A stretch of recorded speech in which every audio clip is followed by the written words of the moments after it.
Letters of Swami Vivekananda, the new edition in 4 volumes. Letter number 127, addressed to Swami Ramakrishnananda, meant for his brother disciples at the Mutt. Om Namo Bhagavate Ramakrishnaya. Care of Mr. George W. Hale, 541 Dearborn Avenue, Chicago, end May 1894. Abhinna Hridayeshu, one in heart. Your letter gives me all the news. I am sorry to hear about the grief of Balram Babu's wife. The footnote reads, Srimati Krishna Bhabini Devi. She had lost her eldest daughter Bhuvan Mohini sometimes in early 1894 and had fallen severely ill. Lord's will. This is a place for action, not for enjoyment, and everyone will go home when his task is done. Some earlier and some later, that is all. Fakir has gone, Lord's will. Fakir, Sri Yadneshwar Bhattacharya, alias Fakir, was a resident tutor to the children of Sri Balram Basu. He died of tuberculosis at the residence of late Balram Basu in early 1894. The celebration, the footnote reads, on Sunday 11th March 1894, the annual celebration to commemorate the holy birthday of Sri Ramakrishna took place at Dakshineshwar, Calcutta. The celebration has come off with great élan. It is good news indeed. The more his, that is Sri Ramakrishna's name is spread, the better it is. However, there is one thing to keep in mind. Great sages come with special messages for the world and not for name. But their followers throw their teachings overboard and fight over their names. This is verily the history of the world. I do not take into any consideration whether people accept his name or not, but I am ready to lay down my life to help his teachings, his life, and his message spread all over the world. What I am most afraid of is the worship room of Shashi. Shashi, that is Swami Ramakrishnananda. Thakur Ghar is not bad in itself. Thakur Ghar is the worship room. Is not bad in itself, but there is a tendency in him to make this all in all and make it that old-fashioned nonsense. This is what I fear.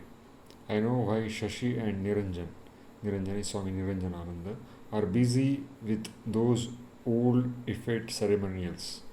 Their spirits crave work, but having no outlet, they waste their energy in ringing bells and all that. Shashi, let me give you a new idea.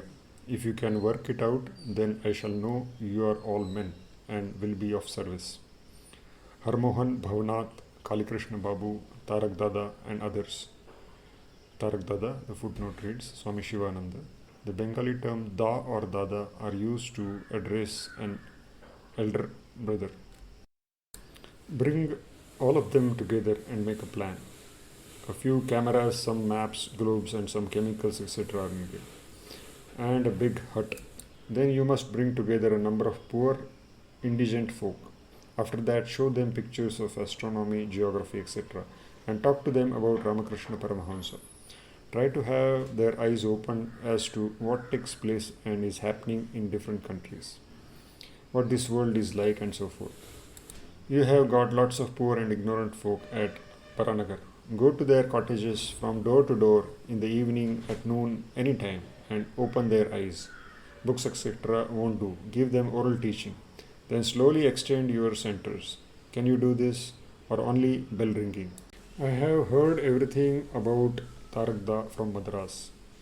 The footnote reads, in March 1894, acceding to the request of the devotees of Madras, Swami Shivananda went there to join the birthday celebration of Sri Ramakrishna and lectured in many places about the holy life of Sri Ramakrishna and his universal teachings. They are highly pleased with him. Tarakda, if you go to Madras and live there for some time, a lot of work will be done. But start this work at Baranagar first and then go. Can't Yoginma and Golapma make some disciples from the widows? And can't you all put a bit of learning into their heads? Can you not then send them out to preach Ramakrishna from door to door and impart education along with it? Do you people have any other work apart from smoking hookah Get up and put your heart and soul to it. The days of idle talk and ceremonials are gone, my boys. You must work now. Let me see how far you Bengalis can take this forward. Niranjan writes that Latu wants some warm clothing. Footnote about Latu.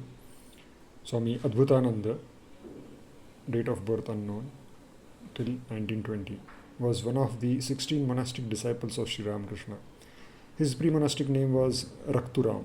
Sri Ramakrishna used to call him Latu or Leto, sometimes Neto. He was born in a village in district Chhapra in Bihar and came to Calcutta with his uncle at the age of 5. He was employed as a houseboy in the house of Ramchandra Datta, who was a disciple of Sri Ramakrishna.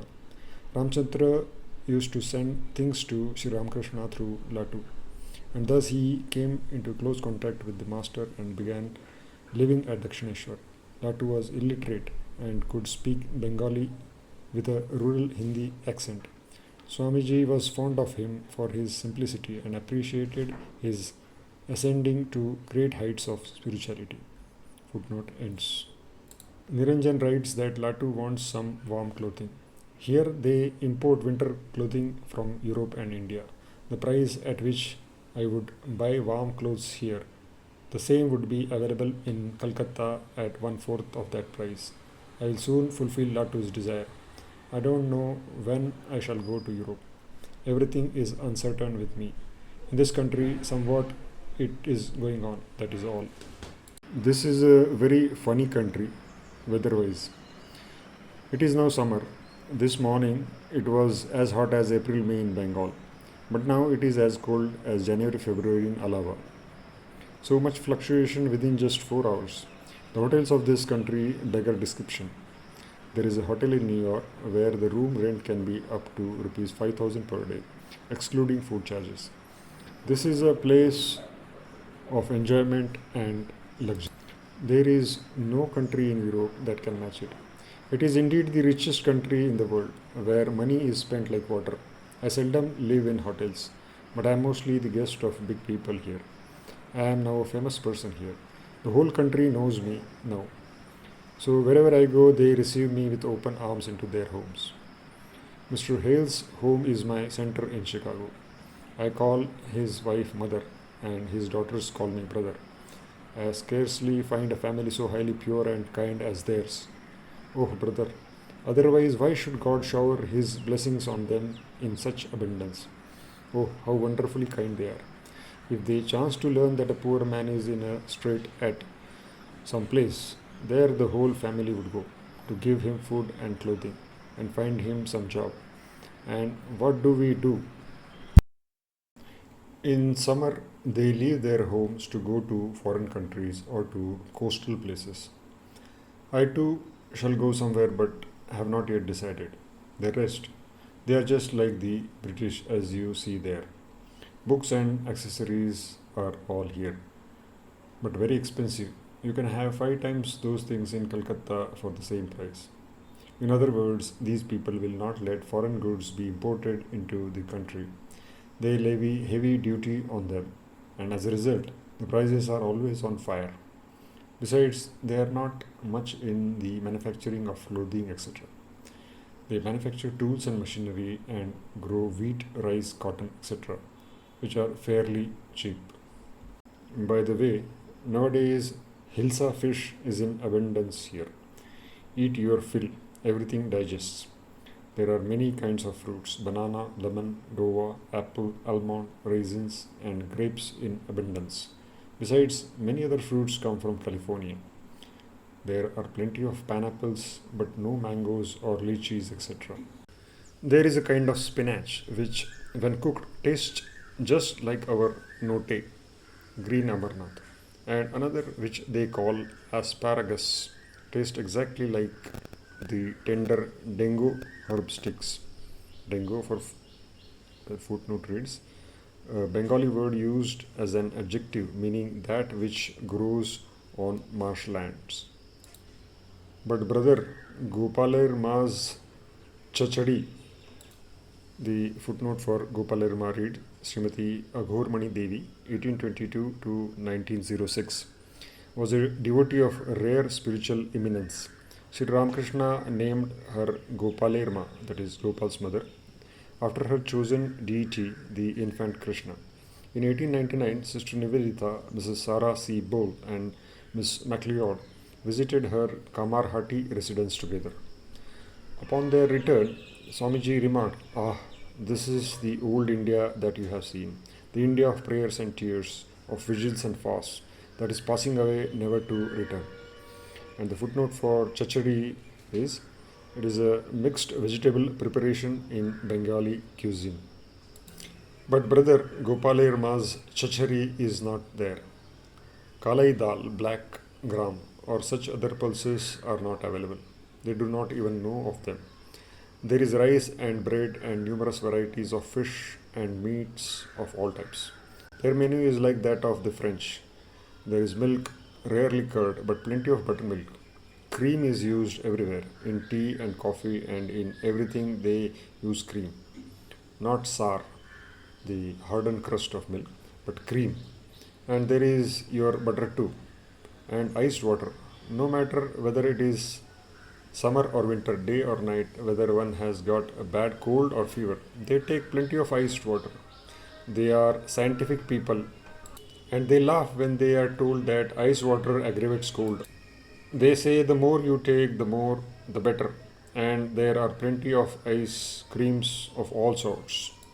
I have seen Niagara Falls 7 or 8 times by the Lord's grace. Very grand, no doubt, but not quite as you have heard. One day in winter there was Aurora Borealis. I don't find anything more to write. Do not make these letters go public. You have not written anything about the defrayal of expenses of Ma Thakurani. Only childish prattle. I don't have much time to listen to that sort of thing in this life. We'll see next time. Perhaps Yogen has completely recovered by now. It seems that wandering tendency of Sarada, that is Trigunatidananda, is not yet at an end. The power of organization is needed. Do you understand? Do any of you have intelligence in your head? If you have, then apply that intelligence. Tarakda, Sharat, and Hari will be able to do it. Shashi has very little originality, but he is a very good workman and persevering. That is very much required. And he is very executive too. All the rest should obey them. We want some disciples, fiery young men, understand? Intelligent and brave, who dare to go to the jaws of death and are ready to swim the ocean across, understood? Need hundreds like that, both men and women. Try to the best of your might for that. Make disciples and put them into our purity drilling machine. You people don't have a penny's worth of common sense. Why you told Indian Mirror that Paramahansa Deva used to call Narain such and all sorts of fantasies? This is a reference to the Gospel of Sri Ramakrishna, where Sri Ramakrishna praises Narain, that is Swami Vivekananda. As if he had nothing else to do but that. Only thought reading and nonsense cock and bull stories. Half penny worth of brains. Disgusting. You do not have to apply your brain much. Only do as I say. I have read the long letter of Baburam. It is good that the old man is living. Rakhal and Hari wrote that your residence, that is Alam Bazar, is very malarious. Convey my many Dandavat, Lathibat, Ishtikabat, Chhatribat to Rakhal and Hari. The term Dandavat, Lathibat, etc. footnote reads, prostration like Dandavat, like a stick, Lathibat, like a stick, Ishtikabat, like a laid down brick, Chhatribat, like an umbrella. Prostrating like a stick before someone indicates in the Indian context the highest expression of obedience. Swamiji here uses such metaphors to convey respect to his brother disciples in a humorous way. Baburam has spoken a lot in delirium in his letter. It is good that Sandel is visiting you often. Write to Gupta and convey my love and affection to him, and take good care of him. Everything will come right by degrees. I don't get much time to write frequent letters. As for lectures and so forth, I don't write them down beforehand. The one I had written, you have published. The footnote reads Swamiji's paper on Hinduism, which he read at the Parliament of Religions on 19 September 1893. This, along with his other Chicago speeches, was printed as a pamphlet and distributed at the birthday of Sri Ramakrishna held at Dakshineshwar on Sunday, 11th March 1894. Footnote ends. The rest I deliver extemporaneously. Whatever comes to my lips, Gurudev provides. I have nothing to do with pen and paper. Once in Detroit, I held forth for 3 hours at a stretch. At times, I myself wonder at my own accomplishments and think, Madho, there was so much in your pate. The footnote reads, the original Bengali phrase Swamiji wrote is, Madho, tor pete eto chilo. That means there was so much inside you. Here they ask me to write books. Well, now I think I have to write down something. But that's a botheration. Who will take the trouble with pen, paper, and all that? Don't make any of the letters public. Be careful. Is it a child's play? If you can do what I say, do it. If you cannot, do not create troubles for nothing. Write to me all about your household affairs. How many rooms are there? How do you manage your wherewithal? Whether you have found a cook and all such things. Convey my millions of prostrations to Ma Thakurani, that is, Holy Mother Sri Sarda Devi. Try to execute the work as I say in consultation with Tarak Dada and Sharat. Let me see how capable you are. And if you cannot do this much, then all my faith and confidence in you will go away. I have no wish to create a band of Karta Bhaja, flatterers. Karta Bhaja literally means the worshippers of the Karta, chief of the group. It was an esoteric group in vogue in the 18th and 19th century Bengal. I will wash my hands of you forever. We must electrify society and electrify the world. Idle gossiping and barren ceremonials won't do. Ceremonials are meant for householders. Let Mahinder Master, M. Rambabu and others do that. Your work is the distribution and propagation of thought currents. If you can do that, then it is all right. Otherwise, everything is futile. Go and earn your livelihood. Vainly eating the begging bread of idleness for nothing is of no use. Do you understand, brother? Kim adhikam iti. Nothing more to write. Narendra. The letter continues. Let characters be formed, and then I am coming. Understand? We want 2,000 sannyasins, nay, 10 or even 20,000, men and women both. Understand? Gaurma, Yogenma, Golapma, what are they doing? We want disciples at any risk. Go and tell them, and try yourself heart and soul. This is not the work of householder disciples, but of all renouncing monks. Understand? Let each one of you have 100 heads shaved. That is, make monastic disciples. Young educated men and not fools. Then I call you heroes. We must make a sensation. Throw away your hookah and all that stuff of passivity. Gird up your loins and get up. Tarak Dada, make some whirling lecture trips between Calcutta and Madras at lightning speed. Start centers at different places. Go on making disciples, men or women. Whosoever comes, shave their heads, and then I am coming.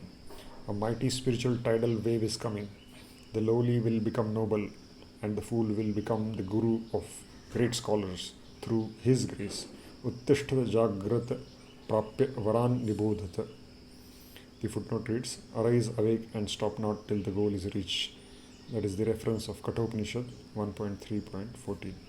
Life is ever expanding. Contraction is death. The self-seeking man who looks after his own comforts and leads a lazy life, there is no place for him even in hell.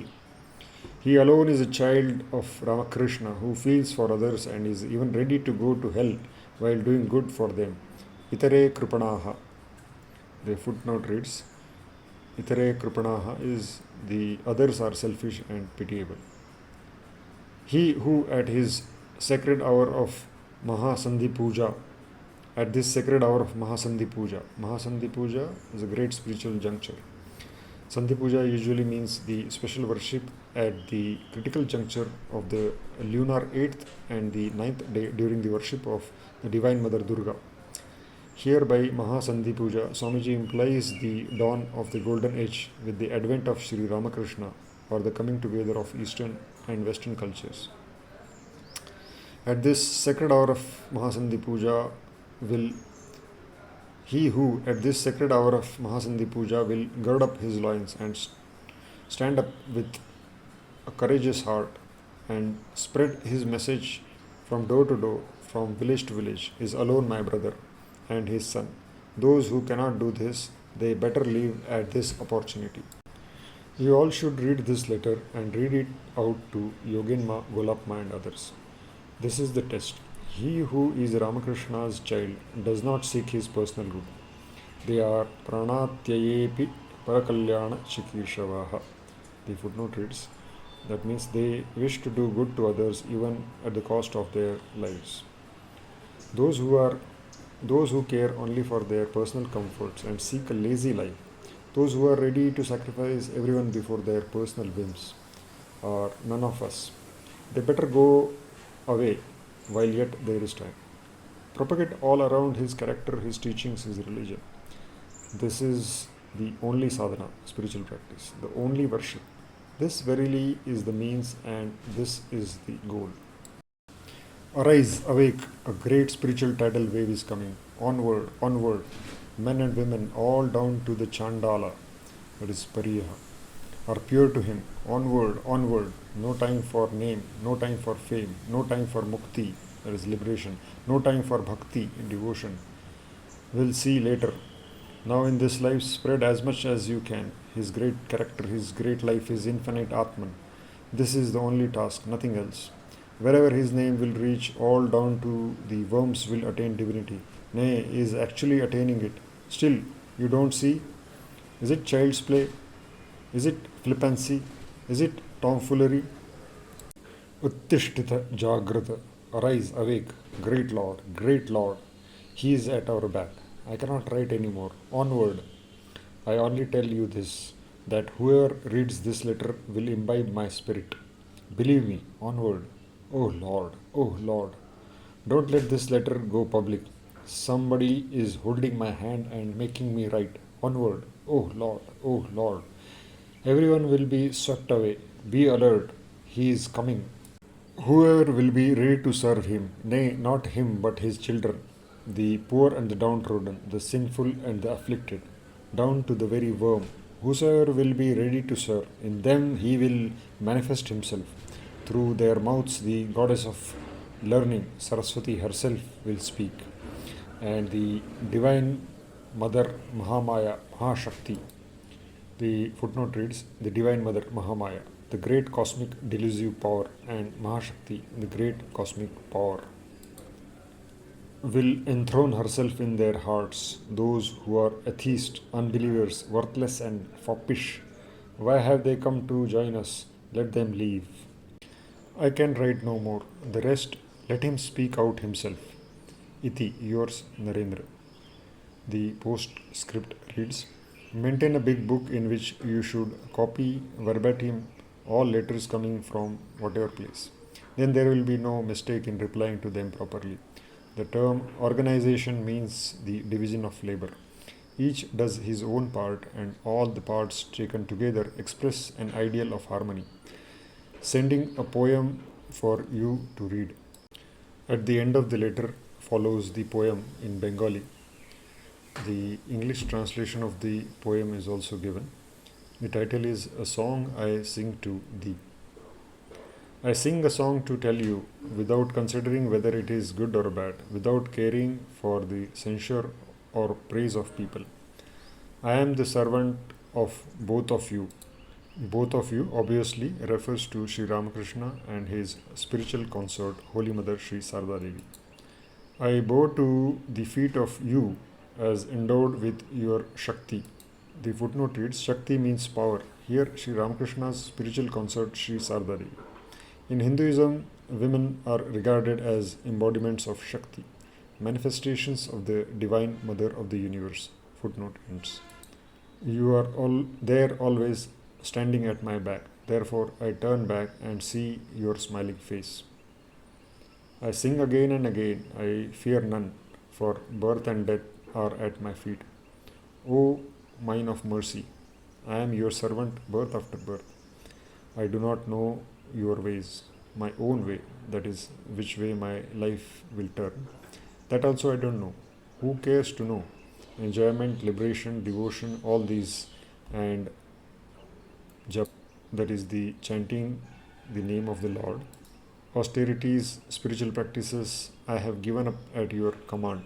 Only one desire is left in me, to know truly. O Lord, take me beyond that too. The footnote reads, the last two lines of this stanza in the original Bengali have been interpreted in different ways. The eye sees everything in the universe but does not seek to see itself. Why should it try to see itself? It sees its own form in the faces of other people. You are my eyes. It is your form that I see in all beings. Like a child, I play with you. Sometimes I become angry with you and try to run far away. But you stand close by in the dark, speechless, with tearful eyes, eagerly looking at my face. The footnote reads, this part of the poem expresses Swamiji's feelings for his Guru, Sri Ramakrishna, following the events at Ghazipur. There, he had sought initiation into Raja Yoga from the great yogi Pavahari Baba, but subsequently dropped the idea after having repeated visions of Sri Ramakrishna, which he expressed in these lines. Footnote ends. I immediately turn and fall at your feet, but I do not beg pardon of you. You do not become angry. I am your son. Who else will bear my impudence? You are my Lord, my soulmate. Sometimes I see that I am you and you are me. Your speech, the goddess of learning in my throat. On your waves are carried away men and women. In the roar of the ocean one hears your thundering voice, and in the sun and the moon your speech. The soft gentle breeze is your talking. All this is true, but these are a very gross expression, not the message of a knower of truth. The sun and the moon, the moving planets and stars, millions and millions of inhabited worlds, comets, flashes of lightning, the vast infinite sky, all these the mind sees. Lust, anger, greed, delusion are the frolicking dance, the home of Vidya, that is knowledge, and Avidya, that is ignorance. Birth, old age, life, death, experiences full of dualities, the center of which is I, whose two arms are the external and internal worlds. All things that are from the oceans up to the sun and the moon, stars and infinite space, the mind, intellect, memory, ego, gods, demigods, humans, demons, beasts, birds, worms, insects, atoms and molecules, living and non-living beings, all exist in that one common plane of existence. This external manifestation is gross, like hair growing on head. On the snowy peaks of Mount Meru, extending miles and miles, piercing through clouds into the cloudless sky, hundreds of peaks rise with their ice and snow shining brilliantly, like hundreds of flashes of lightning. When the sun in his northward course is thousands of rays united, pour down upon the mountains like millions of cascading thunderbolts. Then the sun, as it were, swoons on the mountain peaks. Then the icy heads of mountain peaks and caves melt. The huge mountain falls down with a terrific noise, and water mingles with water, as if in a dream. When by your grace all the vrittis of the mind get united into a single spiritual vritti, then the sun of higher consciousness, Chit Surya, whose light is greater than the light of a billion suns, manifests itself. When this sun of consciousness arises, the earthly sun, moon, stars, the sky, the netherworld, all disappear, and the cosmos itself appears as insignificant as a cow's hoof mark. Then one goes beyond the external world. The flesh is calmed and the tumultuous mind is quietened. All the cords of the heart get loosened, all bonds are undone. The delusions of Maya go away, and your servant hears the eternal unstruck sound of Anahata, your true voice, with great respect, ever ready to fulfill your mission. The footnote reads, two important points can be noted in this context. Firstly, Swamiji maintained a deep humility in his relationship with Sri Ramakrishna. Secondly, all the significant work that Swamiji accomplished in both the West and India was driven by the spirit of fulfilling Sri Ramakrishna's mission on earth as the avatara of the new age, following his instructions obediently. I am the primordial seer. I exist at all times. When during Pralaya, the footnote for Pralaya reads, cosmic dissolution. The Hindu Purans describe various types of Pralayas, including Mahapralaya or the Great Dissolution, in which all subtle and gross bodies undergo dissolution. Following this event, a new creation is said to begin. When during Pralaya I swallow the infinite universe, the distinctions of knowledge, the object to be known and knower dissolve. The universe becomes indistinguishable, inconceivable. The sun, the moon, and the stars do not remain. That is the state of Mahanirvana, when action, instrument of action, and cause of action are no more. The great darkness returns to the bosom of darkness. There I exist alone. I exist alone.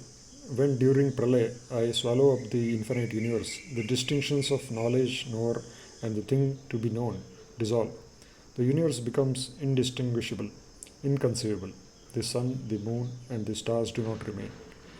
When the great darkness returns to the bosom of darkness, this world, devoid of the threefold distinction, becomes calm. Threefold distinctions? The above mentioned three distinctions of knowledge, knower, and the thing to be known. Becomes calm, free of all attributes, in the form of one pure, subtle, supreme atomic body. Paramanukaya. I exist alone. Again, I evolve myself. The first evolute of my Shakti, power, is primordial word Om. It rings through the pathless path of great void. The infinite space hears that great sound. The group of primal causes shake off their sleep. The countless superatoms receive a new life and, springing, spinning, heaving, move towards the center from far, very far. The wind of consciousness raises a series of waves over the ocean of great elements. As a result, the superatom, Paramanu, swirls, expands, surges, falls, and heaves, and the mass of waves rushes with great speed. Owing to the upward thrust of the force of obstruction, they break into infinite fragments, which rush through the path of empty space in the form of galaxies in the sky. The planets and stars speed forth, and man's abode, the earth, revolves. I am the primordial seer. All beings, living and non-living, are the creative manifestations of my power. I play with my own Maya in the form of Shakti, divine power. I, the one, become the many to behold my own form. I am the primordial seer. All the living and non-living beings are the creative manifestation of my power. By the force of my command, the wild storm blows on the face of the earth. Clouds roar and thunderbolts blast. The soft and gentle Malaya breeze comes and goes like breathing in and out. The moon pours streams of cooling rays. Trees and creepers cover the body of the earth, and the full-blown flower lifts up its dew-washed face towards the sun. Om Tat Sat.